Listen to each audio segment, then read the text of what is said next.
Today we have a very distinguished speaker, Niek van Hulst from ICFO, Institute of Optics in Barcelona.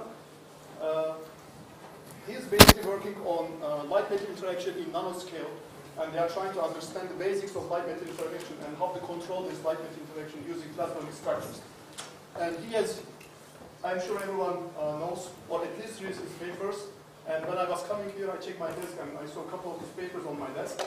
And yeah, that's about it. And today he's going to talk about antennas for light. Okay, please welcome Professor Hulst. Wow. Good. Well, thank you for the invitation. This thing is working. That thing is working. This one is working. It's amazing how high-tech one can go all the way in Ankara. So I'm very happy to be here, happy to be invited to give a talk. I actually found out I'm standing in a quite prestigious line because you had Andrea Ferrari giving a talk here. You had John Pendry giving a talk here. So, wow, I have to stand up to certain expectations, unfortunately, which is not easy. At the same time, I also figured out that today is really special. It's really the last day this century that you can say is the same, the same, the same. You know that the first of the first of the first is going to be 89 years from now? Who will live that? No, well, some of you perhaps, you know, but it's quite spectacular. Good. So, let's get serious. So, antennas for light. That's a very innocent title. So, what's behind that? The first thing I want to do is actually tell that although I'm working at ICFO in Barcelona, my name is Van Hulst, which means, this means you're Dutch. You come from that town. Indeed. My family comes from the town Hulst, which is in Zeeland. And so this tells something about your background. At the same time, I decided to move to Barcelona at a certain point because there is actually good science going on. And so if you go all the way across the Mediterranean, you fly a lot, and at some point you hit the Mediterranean Spanish coast, or Catalan coast, perhaps one should say. You have here an area which is less than 10 years old also, which is the Mediterranean Technology Park. And on that, you find several research institutes, and one of them is actually called ICFO, which is the Institute of Photonic Sciences. And if you look at details at that institute, it's growing and growing and growing, but we do anything that connects to light. And this you can call optics or photonics, depending on how old you are. Previously, they called this optics. Now they tend to call that photonics somehow. Seems to sell better. Although people in quantum optics, they want to be called quantum optics. And people in nonlinear optics, they want to be nonlinear optics.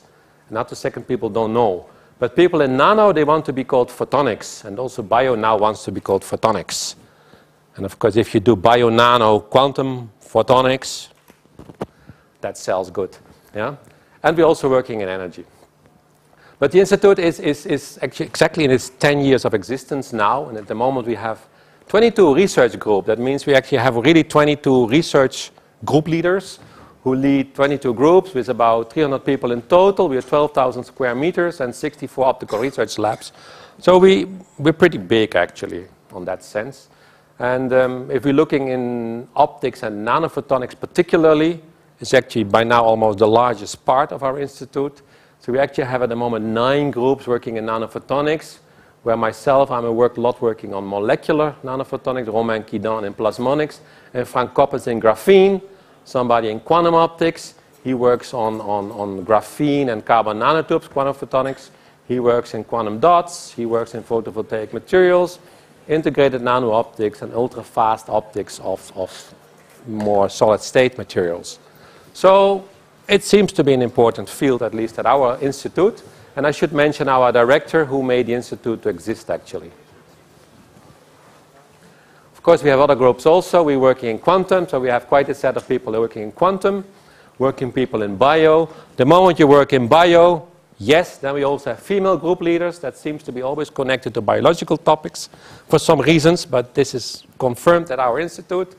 And we have this very serious guy working in attosecond physics, and this friendly guy working in nonlinear optics making OPOs, actually.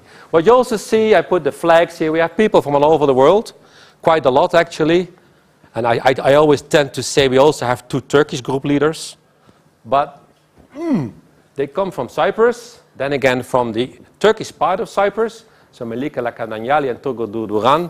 So it's up to you to decide how Turkish these people are or not. That I should really, really not go into that political issue, because that's a pain. I found out that that's a very dangerous topic of discussion. Any moment I talk with Turgut about that detail, it's serious, more serious than science. So, then of course, trying to go to this antenna business, one of the things you really need if you want to make antennas for light is small scale fabrication. And so we put a lot of effort in ICFO in our clean room, but I've seen actually you put as much of this effort also here in Bilkent. So I've seen quite a lot of clean rooms here, so it's very comparable. But we have a local clean room where we have all the things you need to make small structures. And particularly, we're working a lot with e-beam lithography and focused ion beam milling. But the result of all of that is we can make real small structures like focused ion beam milled metallic structures or fractal structures or probes with small gaps in the end and all that. So all these things are what I would call antennas for light. Yeah? And so the topic of today is, okay, funny structures. Why do you call them antennas, and what do they have to do with light, and could you make them to work? And Giovanni warned me that I should be careful, but I have a very dispersed audience, not only physicists, but also chemists, biologists, and perhaps even people from schools. So I should try to keep things understandable for everybody. So I tried to make an intuitive talk. Equations, just not. That's, for a physicist, not so good sometimes, but perhaps for the audience here, that might be good. So antennas for light. Why? How? Actually, antennas, you all know antennas, you know. I mean, you go to any place like Ankara, and for sure on the roof you'll find this kind of antennas. And so antennas is an old topic, and it has been optimized a lot. And we know that these guys, if you put them on your roof and you direct them the right way, you can get your right television or antenna signal. And so we want to make these things now to work at the wavelengths that small as the wavelengths of light, which is submicron. And actually, if you want to know more about it, myself and Lucas Novotny, we wrote like a progress paper, which was last year in Nature Photonics. So that's kind of an overview of the field as it was last year. So you might perhaps be interested to read that. So, antennas. Well, if you go back to the basics of antennas, this is something that you think more in radio frequency or microwave or so. So that if you do some practicum in electrical engineering, they might give you something like a small metallic bar, and that small metallic bar gets driven by some current source, and the currents go up and down, and the result is that that electrical current going up and down with a certain frequency acts like a Hertz dipole source of electromagnetic radiation. And then you can try to understand those things in many ways. One of the ways to look at it is to say, like, well, it's more or less like a capacitor, where you put a current through, and if you open that capacitor open, you see that the electrical currents, so the electrical field lines that initiate in the capacitor, they open up like that. So these are the electrical fields, and of course it will also have magnetic ones, which are those red circles.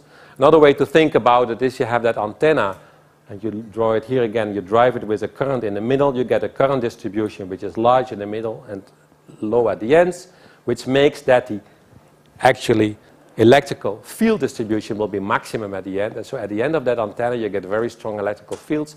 As you could actually exactly also see here, that's where all those field lines come together. So these are structures with very strong electrical fields at the end. And if you would scale this towards optical frequency, you would expect two very strong points of localized optical fields doing this.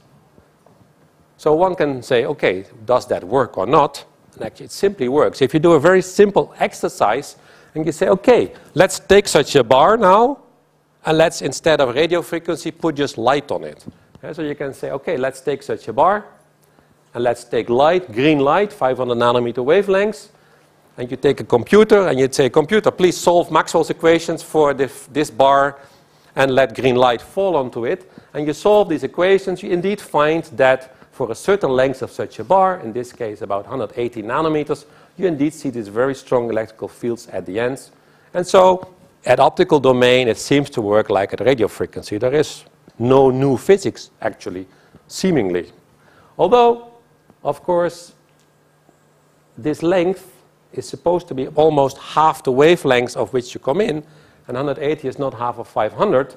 So what you see already is that it has a certain thickness and the light goes around, and because it has a certain thickness, actually it has to be a bit shorter than half of that wavelength. You can also make that guy longer, for example 1, 2, 3 times longer, and you see you can actually have higher order modes also, and again with these hot spots at the ends. Now this looks okay, but I've been cheating you, because this is a calculation for the assumption that this is a perfect metal. And metals at optical frequencies are unfortunately not perfect. So I have to put into there the fact that they have a dielectric constant which has a certain slowness and a certain lossiness, and I have to put the real numbers. And so I have to redo this story once more. And for example, let's do this now really. If we take, for example, aluminum, which has a dielectric constant like this, we do the calculation once again, and now for a real metal, we see that, well, it's actually not so bad. I mean, it looks similar-ish, but not really. You see you have to make the bar shorter. You also see that the field is still at the ends, but it's also now inside. And this is because the metal has the property that light does propagate into the metal first, but also the dispersion of the metal makes that the effective wavelengths inside the metal will be shorter than the one in vacuum. And so you have to make the bar really shorter. And it's actually funny, this is 120 nanometer, is almost 1/4 of 500 nanometer, not just half, but inside it functions like half. So optical antennas have properties which are perhaps not so intuitive, but at the same time, if I tell you that this is a dipole antenna with maximum at the end, you will believe me, but you have to take the right length. And you can make the thing longer and also see like 1, 2, 3 times the length also does it. So antennas, very basic antennas for light, seems to work at least in theory. Now make them and see what they do. So for example, if we do a very, very simple experiment, and so this was Marta in my group who said, okay, let's make such a bar, and let's make the bar longer and longer and longer and longer and longer, and we look at the optical response. And for example, these bars, they luminesce. And if you put infrared light on it, in this case 780 nanometers, and you take bars of a length of 50 nanometer all the way up to 550 nanometers, you see that these short bars, they give a lot of optical response, and then it becomes dark, and again they are longer, they give again good response. And this is for gold, this is for silver, this is for aluminum. And so that area tells you that there is a certain length where indeed such a gold bar acts like a dipole antenna, exactly as I explained to you before. But you also see that if you go from one metal to another metal to another metal, that the dispersion of the metal does matter. So for different wavelengths, for same wavelengths but different metals, you need another length. So you have to take that into account. You also see that if I make the guy a lot longer, you have another resonance, and this is probably that resonance that has 1, 2, 3 times the dipole length. Some people might ask me later why twice the dipole length doesn't do it, but then you should ask me that later. So you could also try to make, for example, this bar longer. And actually, if you make it longer, that has good news, because it becomes so long that actually it gets larger than the refraction limit of resolution of microscopy. And you might perhaps see substructure, because these things are so small that you only see a blob and you cannot see details. And so this was the dipole antenna. And so if we make longer bars, for example, here we now make these bars longer, say, for example, 500 nanometers. And you do a calculation, and this is the length where you expect 1, 2, 3 times half the wavelengths. And now let's put light on and see how they give the light. So we again put a laser on and we look at the luminescence, and if you do the experiment, you see actually it looks like this. So you see 2 hot spots at the end, so it's nice. You see now actually 2 spots. So this is a real experimental observation now of the 2 hot spots at the end, where of course I had to make the bar longer so that it gets so long that I can resolve these spots, because optical microscopes have a limited resolution, which also tells me that this calculation I can actually never observe, because this is the local distribution. But if I blur this calculation with the resolution of a microscope, I would expect almost this pattern, and this is what I see. So it all fits. So we can make and understand these things quite nicely. Now you can also say, can I enhance these fields more? Yes, you can. What you can do, for example, is take 2 of these antennas and put them very close, where these large charge oscillations will go on both antennas like this, but in the gap you will have a very strong charge difference between left and right. So in that gap, you're going to see an enormous difference. You have an enormous buildup of optical field because of that, and you expect very strong fields in those gaps.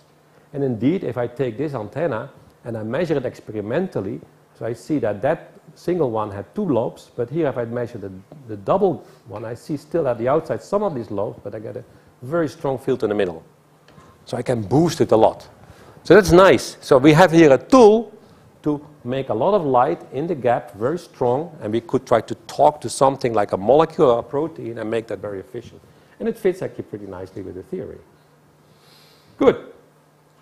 Now, of course, in these experiments, looking locally at the low optical fields at the nanometer scale was difficult because microscopy has its limits. So if you would like to look really at locally what's going on, you need nano tools. And this is not so easy. But what one can do, for example, take a near-field optical microscope and then look locally. So quite some people have been trying to do this. It's not easy, so I show you just some example. Here's an example of people who take a near-field microscope. This is actually from a group in Stuttgart, where they look at a dipole with a sub-wavelength resolution microscope. You see very nicely these 2 hotspots, and you can take the triple lengths or 5 times long, and you see all these local field distributions in these antennas. And then you say, antenna. It looks like a cavity actually with modes. And that is really how it is. It's a bar with a certain length, and the length makes that you have a standing wave. And you see the standing wave inside this cavity. But it's a plasmonic antenna, so it's a plasmonic antenna cavity system. Another way to look at this with electrons. And you can also take such an antenna and put electrons on. These electrons will be scattered off. But if there is an optical resonance, these electrons will come back with a slightly reduced energy. If you look at the energy difference, it should also tell you something about the local light. And so here you see an experiment using this electron energy loss spectroscopy. So again, you see now with electron microscopy resolution, you see the 2 hotspots at the end. If you go to a low energy, if you go to a higher energy, you see that it has a double mode. Again, a higher energy, you see there's a triple mode, and again, higher 1, 2, 3, 4. So you can resolve all those things. Okay, so antennas are quite understandable, at least in these rods. You can calculate them, you can fabricate them, you can characterize them. That's all fine, but why do we do all this? Huh? Why do we want this? Well, that's because if you think about antennas, I mean, why do you make an antenna? You want to be able to talk to something. If you go to Wikipedia, for example, it says antenna is a transducer designed to transmit or receive electromagnetic waves. So it is supposed to have electromagnetic waves come to you in an efficient way or getting out of you in an efficient way. So an optical antenna is also something like that. So an optical antenna is some structure which is not just there to characterize it, but it's supposed to improve the interaction between some objects which we want to talk to, and of course the optical radiation that goes from the near field to the far field, which is mediated by this antenna. So far I only talked about this kind of antennas, but now we should also talk about the object we want to talk to. And this could be anything, as long as it's an optical source. Atoms, molecules, quantum dots, lanthanides, proteins. Yeah? And all of those have the potential to talk to them more efficiently if you use these kind of optical antennas. And so to sketch that perhaps a little bit more intuitive, if you think about the analogy with electronics, in electronics usually you have some electronic circuitry, and that electronic circuitry will try to tell you something because it emits some radio frequency signal, but a radio frequency signal will reach you in a not very efficient way. So what you do usually, you put an antenna to that structure, and then you impedance match it to the vacuum in such a way that it talks to you in a very efficient way. That's why you have an antenna, you know, if you have your mobile telephone, it has an antenna so that you efficiently can receive or send signals. That's good. So if we're thinking now about an optical source, and for example here, green fluorescent protein. So the whole idea is we take this protein, we want that protein that might give fluorescence, but now we want to make it give fluorescence in an efficient way. So we say, okay, plug an antenna to it, and it'll talk to me in a much better way. Or vice versa, I'm a biologist, I want to talk to that protein, I have my light, I send my light on the antenna, and it will go all the way nano-focused into that green fluorescent protein. Now that's a good idea because it would make things bright and it would be good for sensing and for imaging and all that. But of course, this is a very silly sketch. I mean, it's easy to draw, but this is not very realistic. On top of that, you have, of course, to realize that if you're thinking in scales, it's about a factor of 1,000,000 between radio frequency and optical frequency. So this is supposed to be 1,000,000 times smaller or 1,000,000 times higher in frequency. So, what you can do, you can take your metallic bars and poke them very close to this protein, for example. Try to make the two interact, and that way see whether you still can get these things to work. So that seems a good idea, not?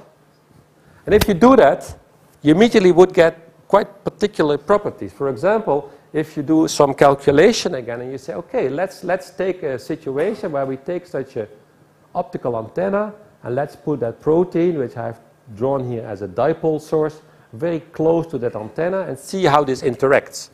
What you find immediately, if you calculate the efficiency of light emission, so the radiative rate of this fluorescent object, and I start changing the length of that antenna, I change the length of that antenna, I see that at a certain length, I can get my rate of emission enhanced up to, say, 500 times if I simply make that antenna resonant with that emitter. I have to have the right combination. So I can gain a factor of 500 in rate of photons getting out. The other thing that you find out is that, of course, this is a small dipole, and it tends to emit its light also in certain directions. And actually, if you know some physics and you say this is a horizontally oriented dipole, I draw that guy here, it's a Hertz dipole, it should emit its light in the north-south direction. Yeah? It's just, if I'm a dipole like this, light goes out like that, usually. Or electromagnetic waves go out like that. Here also, what you see in the calculation, if I put that antenna close to it, and I make that antenna from first very short to longer and longer and longer, and you see that that Hertz dipole pattern starts rotating, rotating, rotating, and it goes from north-south to east-west. So what's happening, the moment I'm in resonance, I actually see that this is the pattern that belongs to that antenna. And if I'm not in resonance, the pattern is the one that belongs to the dipole emitter. So I can make all the light go to the antenna, and the antenna emits the light, and the direction of that antenna determines where the light goes, and the direction of this small fluorescent protein doesn't matter anymore. Yeah? Okay, good ideas. But still, if you have now such an antenna, and you tell yourself, I want to poke a molecule to that in a certain way, how do you do that in practice? Well, you can make your antenna on a surface and say, molecule, go to the surface and go sit at the point where it's most important. That's one way. Yeah? So you tell molecules to go sit in that gap because there's most of the field. So you need fabrication tools for that. Another approach is to say, well, I have lots of molecules, but I now take my antenna and I'm going to put my antenna exactly where it has to be. Yeah, so I can take an antenna and put it at the point where this molecule is. And so if you look at this kind of thinking, this needs clever nano patterning and perhaps some chemistry. This is more like STM and AFM or near-field microscopy. We call this scanning probe microscopy. So probably the chemist amongst you would say, I would try to do this, and the physicist would say, I would try to do that. That's more or less what you have done. So we've been trying both. So first I want to talk about the antenna probe approach. So we're trying now to make antennas which we can kind of hold in our hands and put them close to some molecule of interest, and that way enhance the interaction. Good idea. So we use our clean room fabrication, and so you see some of the people involved. And so where initially you would make antennas at surfaces, we now transpose that technology to go to make probes, and these are actually pulled fibers which are metallized, and on top of those metallized fibers we try to put this kind of antennas. Yeah? So you can make a gap antenna or a dipole antenna or something that looks more clever, like a bow tie gap, or take something that sticks out, which I call here a monopole antenna. So let's see what these kind of things do. Yeah, so let's again go back to basics. Let's stay simple. Let's just stay at the dipole, which is intuitively the one that you might understand best. Yeah, so this is work where you say, okay, I take a sharp fiber, I chop off the head, I coat it with metal, and after I've coated it with metal, I try to shape a small antenna at the end. That has been done here. So you see here a small antenna of a length of 176 nanometers, and on the back that fiber where it's sitting on, and if you look at the side view here, you can see it also. We have a glass pedestal, and on top there is this metallic cake, which is the antenna. Then you take that antenna and you scan it over a surface. So we do that here now. So we take this antenna, we bring it close to the surface. Sketched here, we take a small fluorescent object, for example, a small bead, and this guy goes over. And then we look at the signal of that bead. So this bead gives light, light, light.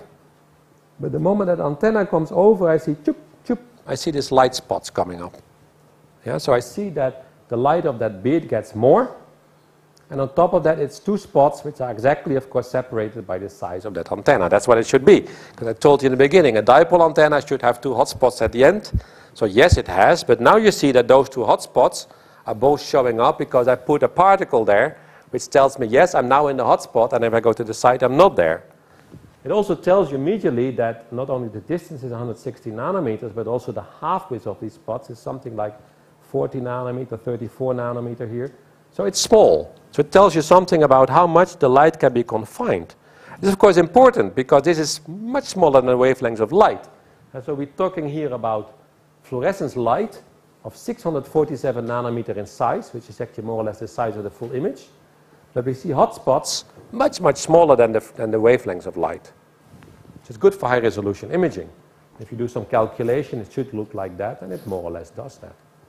But of course, it's very critical because that antenna has to be resonant with that emitter.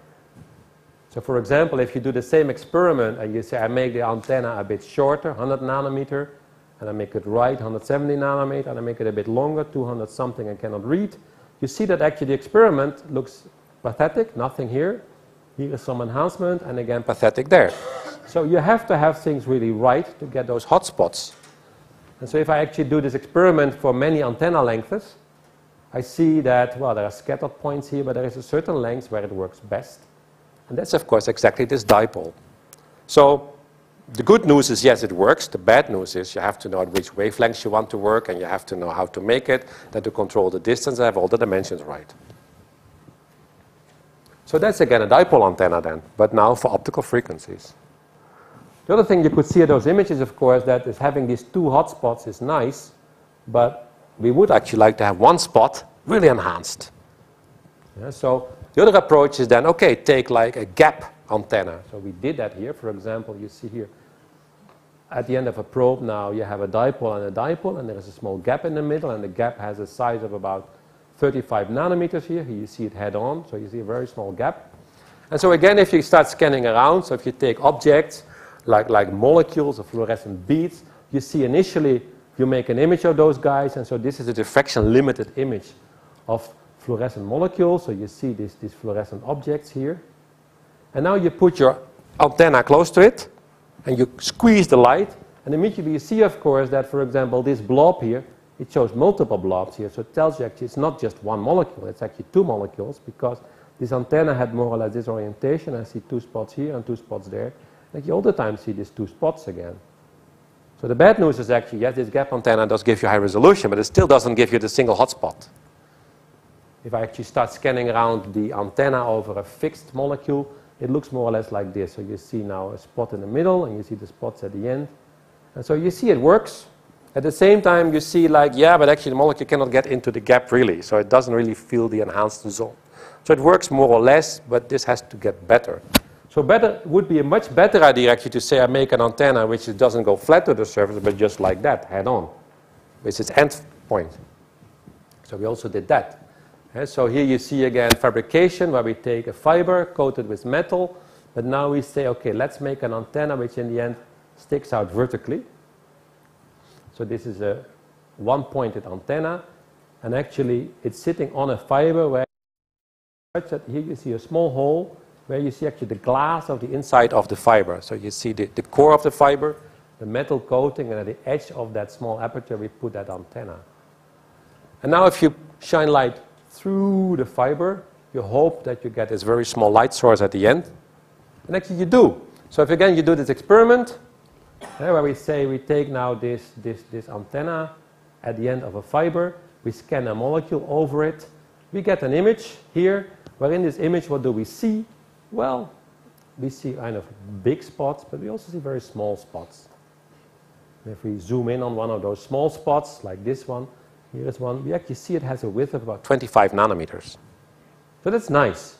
Yeah, so we're working here at a wavelength, optical frequencies, so many hundreds of nanometers, but we have a size of 25 nanometer only. So this is very high resolution optical microscopy by having this small light finger, which I can scan over the surface, and I can talk to each molecule the way I like. Of course, life is not perfect, because this construction has actually this aperture here. So if I cut it open and do a simulation, you actually see that there is a gap where some light leaks through, but most of the light gets to the end of that tip. But that light that leaks through here actually makes it, I also see these big blobs, which are caused by the aperture. But it's getting to pretty high resolution imaging here. Yeah? So these antennas you can make them to work. And actually we're in a project together with biologists who try to look at the distribution of proteins on a cell membrane, where the scale of 10 to 100 nanometers is exactly the scale, that proximity that proteins need to make the functionality work. And there, these sizes are very important. So 25 nanometer resolution is actually quite okay for localization of proteins on cell membranes. Also, if you think that a protein is also itself like at least 5 nanometers, these dimensions match actually quite okay. Good. I have to think what the next slide is now, actually. So let's try. This one. Yeah. So again, also this antenna that is sticking out, again, it probably needs to have the right length, because it has to be resonant. And then yes, it does. So also this antenna that sticks out, you can make it short. Oops. 50 nanometer or longer, up to 105 nanometer. Well, this I call long now, 105 nanometer. But you see actually that for different lengths, the responses of those molecules again has a peak. And this is about 80 nanometer here. So that's the resonance. Actually a bit strange, because before we saw that the resonance was more like 150, 160 nanometer, and here's like half of that. Well, that's strange, yes. So I would expect this length to be more like 160 nanometer and then be resonant. But actually, this antenna sits on a metallic substrate. And what's happening actually here is that this is a metallic substrate, which makes that this antenna sees its own reflection because it's shortcut to the metallic substrate. So it's not a dipole, it's a monopole. And a monopole needs half the length of a dipole, and that's why it's 80 nanometers. So physics is again perfect, and the factor of 2 is explained. Yeah, so this is actually a monopole antenna. And if you have one of those old-fashioned telephones, you might sometimes see that stupid thing sticking out there, which is actually a monopole antenna. And I'm a Dutch person. If you go to my country, you're going to see it very, very flat. But sometimes you see these things sticking out, and they're always monopole antennas. So physics is physics, but you can make it to work at optical frequencies, at molecules, and talk to them with a resolution of 25 nanometers.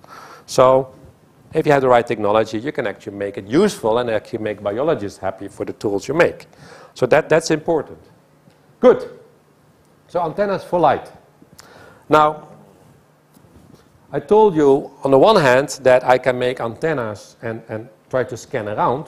The other approach is to say I take a surface and I try to put my molecule at the right position. That is cumbersome in position, but it has the advantage that it's much easier to make those antennas. You can use all the surface technology and fabrication. And so that's the other approach we could think of. And so if we actually thought about surface antennas and we're looking at inspiration of radio frequencies, actually one of the antennas that I showed you earlier is this strange one, which is a directional antenna because it has multiple elements and it works like a kind of a phased array. You have a kind of wire going in here at one element, and there's an element on the back and many elements on the front, and somehow the radio frequency signal goes that way. Now this is an old design. And this design goes back all the way, well, to the 20s of the last century. It's the design of a Professor Yagi in Japan. And he made this design where you take actually still a dipole antenna. So you take a guy that's exactly half the wavelengths. But you couple it with a longer antenna, so a bit low frequency, and shorter antenna, so high frequency. And they have different phase shifts with each other, which work in a way that in the end it works like a phased array where everything goes one way. Of course, you need to have all the distance and the length is exactly right. Otherwise, this doesn't work. And so if you do some calculations, you see that out of such a structure, if you put your wire there on the dipole element, you get a very directional structure there. Now, this is a very, very, very old design out of the 20s. Actually, it's funny that this design was designed in the 20s by Yagi. It was patented and written down. Everybody forgot about it. Not everybody, because in the Second World War, actually, the Japanese were surprised that in the war, that the English were actually very capable of finding their signals. And at some point, the Japanese, they captured an English radio man, and he had a booklet. And in that booklet, he was talking about the Yagi design. So the English had read the patents very well, and they were using the Japanese invention and their patent against them in the same war. So you need to do your homework once in a while. But the English, they did in the Second World War, and I think that's one of the reasons why they came far there. But it's of course called the Yagi design. So, okay, you can do that for light, not? Why not for light? So you just make the thing just 1,000,000 times smaller. We did that here. So you see Yagi antennas, where this is the dipole element, and then you see a longer and a shorter one, and it's made for about 800 nanometer wavelengths to operate. And the only thing you need to do now is plug your coax cable there, and put 800 nanometer light, and then it will work. Of course, you cannot put the coax cable there, so what we decided to put a quantum dot there that gives 800 nanometer wavelengths emission. So, what we did, we said we make surfaces. On the surface we make these kind of antennas, but you need to be able to put those sources there. So actually, there was a guy also called Volpe at ICFO, who actually developed a method to locally deposit quantum dots at surfaces. And you see this guy Volpe, he's called Giorgio Volpe, happens to be the brother of that guy Volpe also. He also got a PhD at ICFO. He also left ICFO with great marks and all that, but it's the brother of Giovanni. And it's very confusing at ICFO because we have lots of papers of G. Volpe, because they both publish a lot. And even we have joint papers of the two guys. So it's wow, it's not so easy always. But I think it's a luxury problem, so we're happy with these Volpes. And this one did great because he put these quantum dots at these antennas. And if you now put light on it and you make these quantum dots to emit, what you see is, you see here a luminescence image of luminescent quantum dots, and they're nicely arranged on an antenna all the time. Of course, Mr. Volpe is not perfect, because sometimes the quantum dot is not there, and sometimes it's more bright, and sometimes it's not. But this is fabrication, not? At the same time, if you look at one of those spots, and you follow them in time, you actually see that they blink a lot. Which tells you that most of these dots are actually one single quantum dot, and not much more than one. If you do some photon statistics on it, you can look at the second order correlation function of these photons, which has a dip at 0 time, and if the dip is low enough, it can tell you actually whether you have 1 or 2 or 3 dots. And we find that indeed we usually have 1, 2 or 3 dots. And we can take the ones with 1 dots, because then all of a sudden it's also quantum optics. So, we did this kind of experiments. So we have now these quantum dots at antennas, and we're trying to see whether we can make that to work and be directional, just like this Yagi design. So first we take a reference, so we put the quantum dot just on a very small piece of gold in this case, which is not resonant at all, and we see nicely this array of quantum dots on these spots. Then we take the antenna long enough so that it becomes resonant with the emission of the quantum dot, and what we see, the whole pattern actually looks red here. And why is that? Because the color is a code for the polarization of the fluorescence. So here you see the color code, and when it's red, it means it's polarized vertical.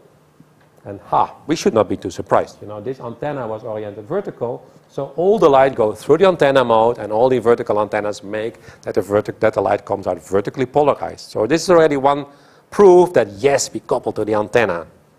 You can also say, let's look at how the light comes out of it. So if you take such an antenna, where does the light go in the directionality? So I can put an objective, and at the back side of the objective, look where does the light go. So if you look in the so-called back focal plane, I'll show you some of these images here. So you look in your objective, not to the sharp focus, but you look at the back focal plane where you see all the angles, how the light comes through out of your microscope. So that you see here. So this is the middle angle, a larger and larger angle, and on both sides. And you see that actually this should act like a Hertz dipole emitter, and yeah, you see this very nice 2 lobes, so this is a Hertz dipole emitter, and it's also in that direction because the dipole is oriented like that, and it should emit like that. So 1900s physics is still okay, but also at optical frequencies, and you can image it like that. On the other side, you see here where it's nothing resonant, and you see that the light is not particularly directional any direction because, yeah, it's not specific.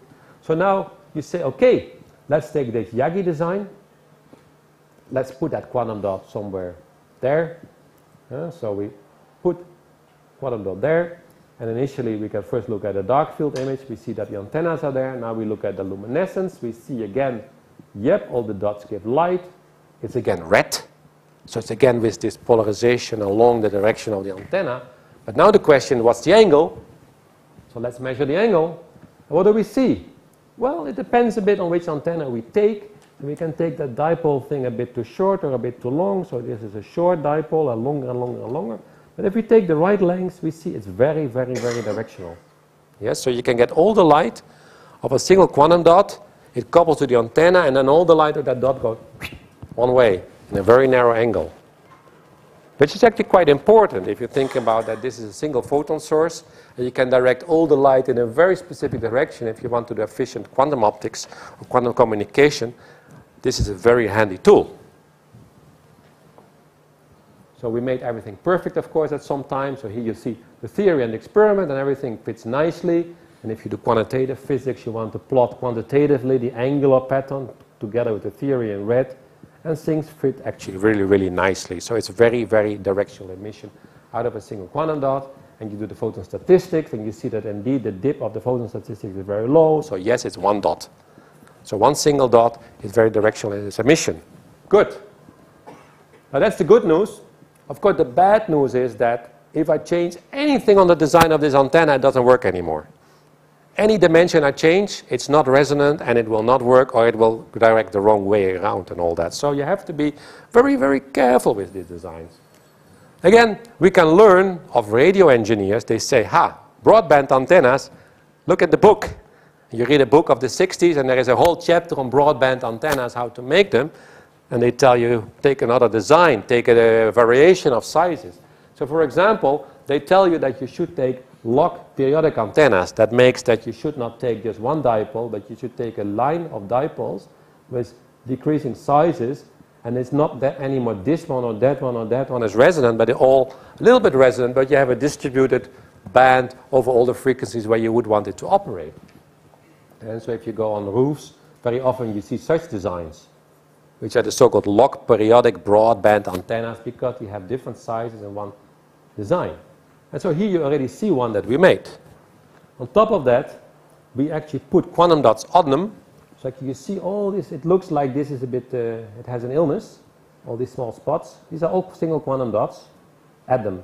But the nice thing is now, the moment you make it distributed, it also doesn't actually matter anymore where you put the quantum dot.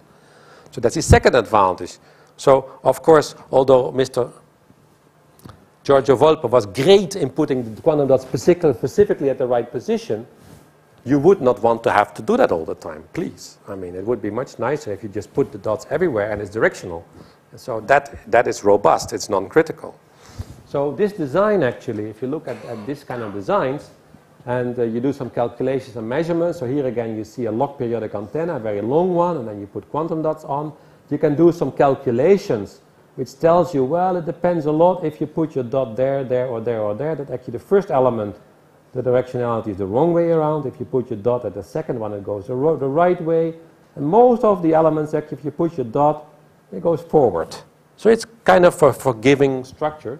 If you do the experiment, well, here you see an array of these log periodic antennas in luminescence. And again, we can get directional emission, but if we look at quantitative results, of course, it's a bit of a compromise. So it is directional, but as it's not anymore that narrow band and high quality for that specific frequency, you lose a bit of the directionality, unfortunately. So it's a robust and non-critical design, but also as it has now dots actually really at the wrong position, they also contribute, and therefore you see that it's directional, yes and no at the same time.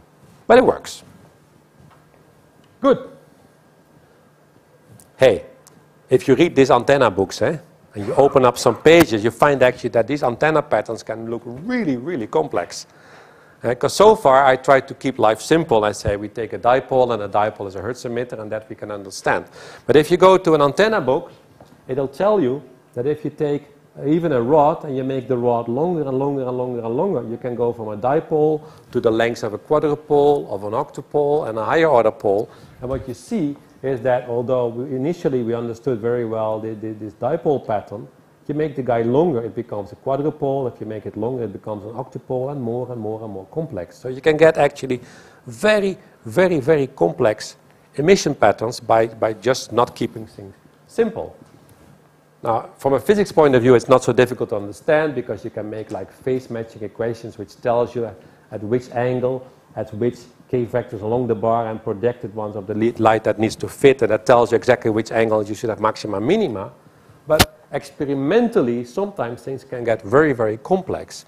And so actually we tried to explore that a little bit. So initially I showed you this image where I put a quantum dot just on a very small piece of metal. And then I said, well, I put it on a dipole. And then the thing became red because everything was polarized in one direction. But I can, of course, nothing prevents me from making that guy longer. So I can now, instead of taking 1/2 wavelengths, I can take twice half wavelengths, or even more. So twice half wavelengths, 3 times half wavelengths, and perhaps longer. The first thing you see that here is very red. Here's like orangey. So it tells you it's polarized, but not as strong as there. So it works, but you're losing a bit of the quality. You can also say, where does the light go now? Because I showed you in the previous graph all these complex angular patterns. So what does it do in experiment? Well, it's actually quite funny. You see that this is the dipole, and the dipole has this Hertz dipole emission pattern. Yeah? Dipole like that, light goes out like that.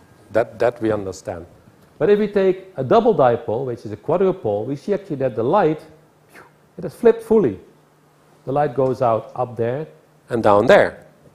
If I take it again half a wavelength longer, it flips back. So I get a dipole, but the dipole now also has a north and south emission. So this is actually this is a quadrupolar pattern, and it's an octupolar pattern.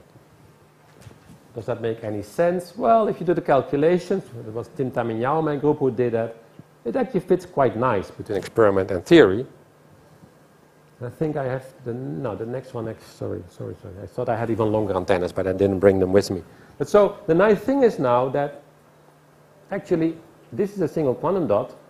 It tells you I can take a quantum dot and I can make the light out of a quantum dot go there. But I can also make the light out of a quantum dot go there, depending on how I choose the resonance of my antenna. And actually this is a single quantum dot emitting as a quadrupole. So it's quadrupole emission for a single quantum dot. That's weird. This is octupolar emission from a single quantum dot. So you're doing new kinds of physics there. And so if you're thinking about it a little bit more deeper, you think like, okay, so I can make a dipole which gives me some kind of a dipole emission pattern. I can take a quadrupole which gives me a quadrupolar emission pattern.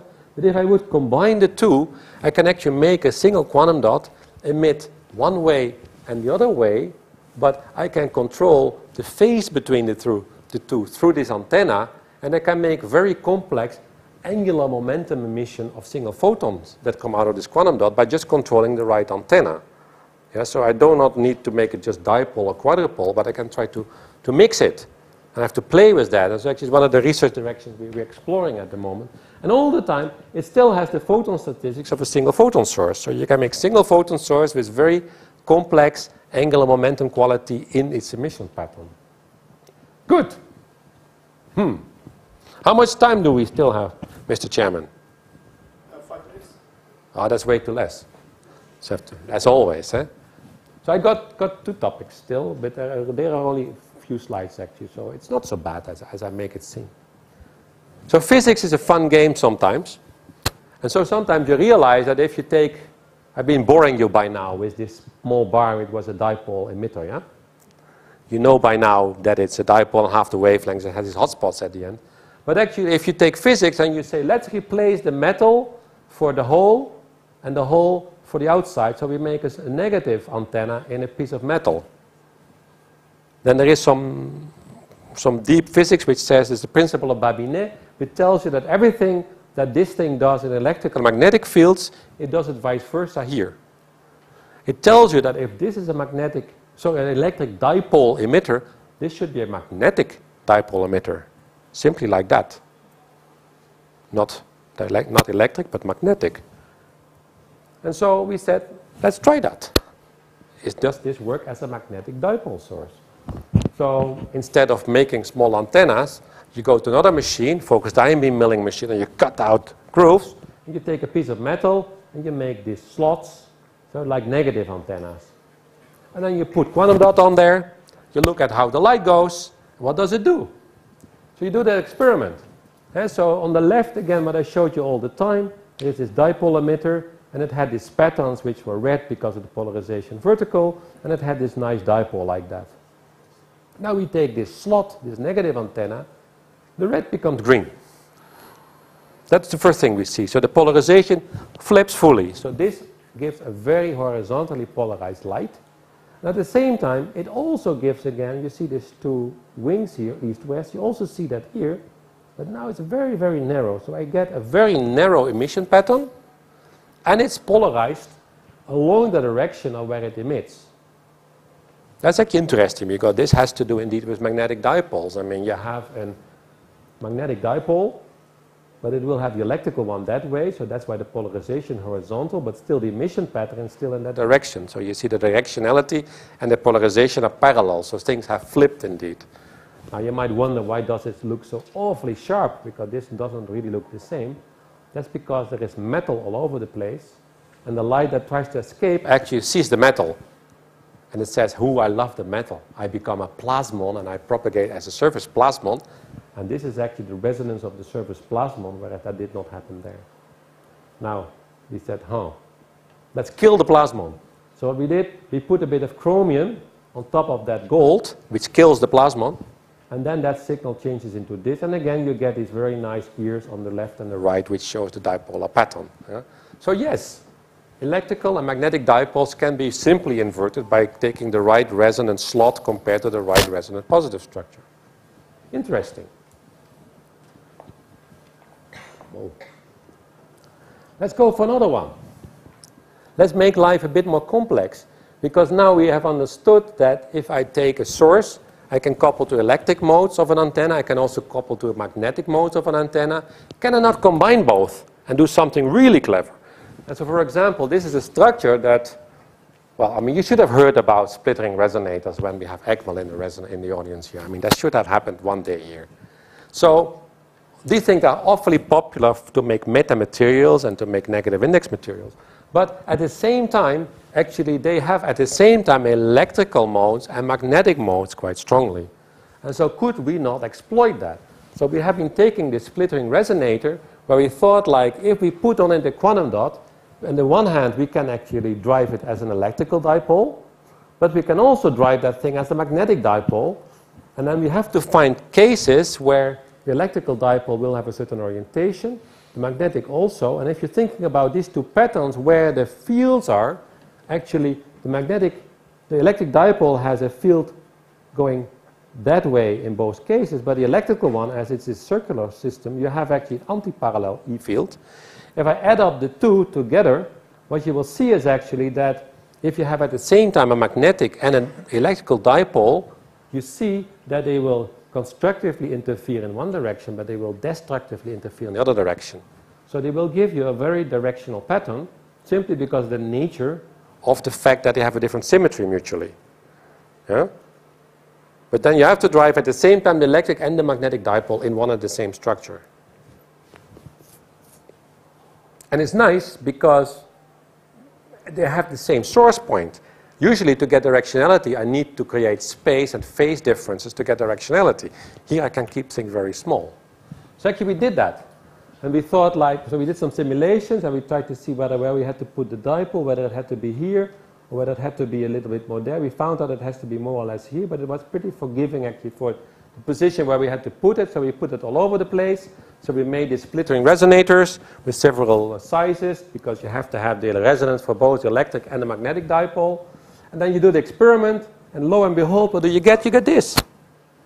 You see that on such a splittering system, you can actually put quantum dots, and you get a very directional emission. And you see here the cut, and here the azimuth in the calculation, and this is the experiment. It's actually better even than the Yagi antenna. Not only that, but this thing is only 200 nanometers. It's 200 by 200 nanometer at a wavelength of 800. So we're talking about lambda square over 16 in footprint. So it's an awfully small thing, and it's still directional. That's great. So, yeah, if you think about clever designs, you can get one step further. Good. Now this is, I have 3 slides here, which are not so easy slides. And should I do that or not? No. What? Maybe 1 more minute. Yeah, but you should, no, maybe is not no and not yes. Yes, I leave it to you. You gave it to me. He gave it to me. You agree? Yeah. Okay. You have the majority vote. So, after saying all this on antennas and modes and all that, one of the things that was not addressed at all here is the time domain. So if I'm thinking about antennas and I have these electric resonances, of course these resonances happen at optical frequency. So if this is femtoseconds. If we're thinking about femtoseconds, everybody thinks about femtosecond pulses, that's fine with me. And a femtosecond pulse, if it's very short, it actually means that in the wavelength or frequency domain, it's very broad. Yeah? And it also has, when it's Fourier limited, it will have, it's as short in time as it is wide in frequency, as long as the phase, the spectral phase is flat. Now what you can do with short pulses, you can say, well, I don't need to take the phase flat, because then it would mean that if I Fourier transform the thing back, it's still a short pulse. But once in a while, people have pulses which have a chirp. The phase pattern is not flat, and that makes that the pulse is stretched. Now, if you're thinking about these antennas have resonances. In the function of wavelengths or frequency, there is a certain resonance, but we all know that a resonance also has a phase. And if you go to short frequency to high frequency, the phase, of course, curls around exactly at the point where the resonance is. And this makes already that if you look at these two things, if I put light on an antenna, and if that light has a certain phase dependence, and that antenna also, I can actually control that antenna by working with that phase. There is an extra knob to make things going on and off. This knob we didn't exploit at all yet. We were just doing like CW. And so, if you think about antennas and having hotspots, you might dream of the fact that although these hotspots might be there in CW excitation, you might be able to switch them on or off, or mutually on and off, by playing with the phase of your light in combination with the phase of your antennas. Yeah? Now, is this true or not? So one experiment you can do is measure the phase of such an antenna. So we did that actually. So here we took such an antenna with a certain length, and I showed you before that you can look at the luminescence of this guy showing up at a certain point. And now what we do, we take this antenna and we change the length of the antenna, which makes that we tune its resonance frequency. So here I show you the length of the antenna goes from 400 up to 640 nanometers. So it's a high frequency to a low frequency antenna. And at the same time, I look at the brightness of that spot while I change the phase of my femtosecond laser. And if I do that, I see a curl. Woof. And I see that exactly when I'm at resonance, I get actually more signal if I have the right phase, and I get less signal when I have the wrong phase. And if I do the simulations on it also, I see that I can see the phase behavior of these antennas as a function of the length of the antenna, and I can have points where I get more signal, and I can also have points where I get less signal. It's a bit like doing coherent control with femtosecond pulses on these antennas. Now that is, so this is where the knob sits, yeah? So now let's take an antenna where we can control something. So we did that. So we took such a split antenna, and if we take such a split antenna, I showed you before that it has also a strong spot in the middle, and it can have strong spots at the sides. And now we say we want to control it a little bit. So what we do, we take actually the antenna a little bit asymmetric. We take a shorter part and a longer part, and then we put the light on it. And when we put this femtosecond pulse on it, we do an experiment where we take a second femtosecond pulse, which we kind of pull over the first one to look at the time dependence of where these spots happen. And of course, we can play with the phase. So we put the phase on a critical point, and we look at the time dependence of this. And what do we see? If we take a femtosecond pulse and we look at the time resolved response by having a pump probe experiment, we take minus 50 femtoseconds, we actually see a lot of light left and not so much on the right. 35 femtoseconds positive, we see not so much here, and we see a lot of light there.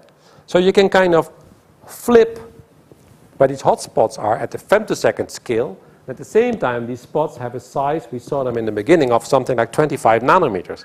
So you have nanometer scale hotspots, which at the femtosecond scale you can control around. Now, this graph, you say, yeah, that works. I have to tell you, in all honesty, that get this to work is quite a hassle, because you have to do femtosecond broadband pulses, phase control, and pump probe and all that. So it's not an experiment that you do on a Friday afternoon. But there is another knob there. And as Giovanni warned me, I have to give a general talk here. I say, okay, we can flip hotspots. I'm not going to explain exactly how it works. I think that's good enough. So this kind of playground, I should stop here. So the whole idea is, so we have antennas for light. Yeah? So I showed you some scanning probe antennas. I showed you some gold bars with gaps. And the whole idea is that if you put some molecule of interest in the middle, you can create, well, where you excite it spatially. You can make it to be brighter. You can make the light of that guy bidirectional. And even on the femtosecond time scale, you can perhaps play with it. So this is the playing ground. Good. Well, in my talk, sometimes I flash some people, but actually going to Ankara is nice for myself, but all these people have never been in Ankara. But the work that I showed you was actually the work of many people.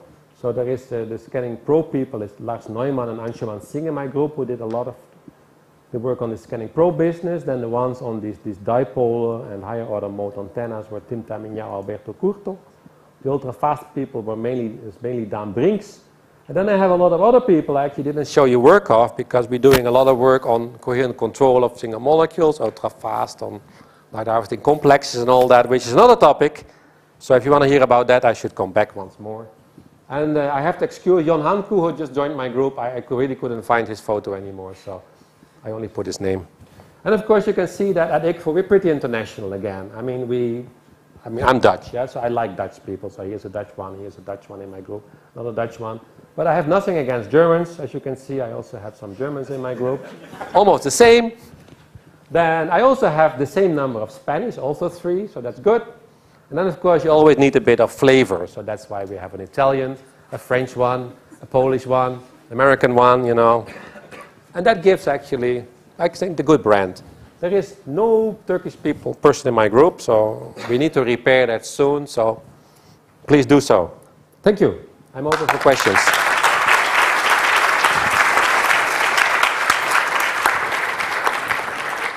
All right, thank you very much for the exciting talk. We can get maybe 1 or 2 questions, if you have. Yeah. I'm glad you showed that last slide where you had 2 types of antennas, because I was thinking of how to describe it. In the second half of your talk, you mentioned the Yagi-Uda arrays. Yeah. So those are antennas that actually radiate the source energy. But in the first half of your talk, you mentioned the probe type of antenna. Yes. Those do not re-radiate, right? I mean, they couple to the source, and then the energy is basically propagating inside the probe.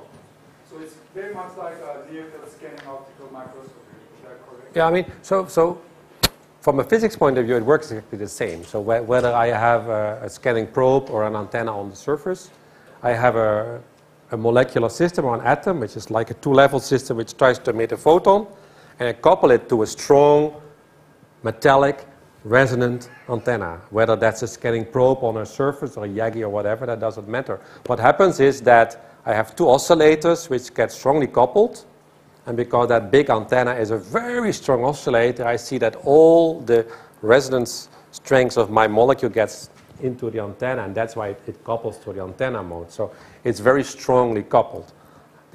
I don't mean strong coupling, that's another story, but all the energy-wise goes into the antenna mode. And this happens in both cases. So if I put a quantum dot at the surface of an antenna, I see that all the energy goes to the antenna in a certain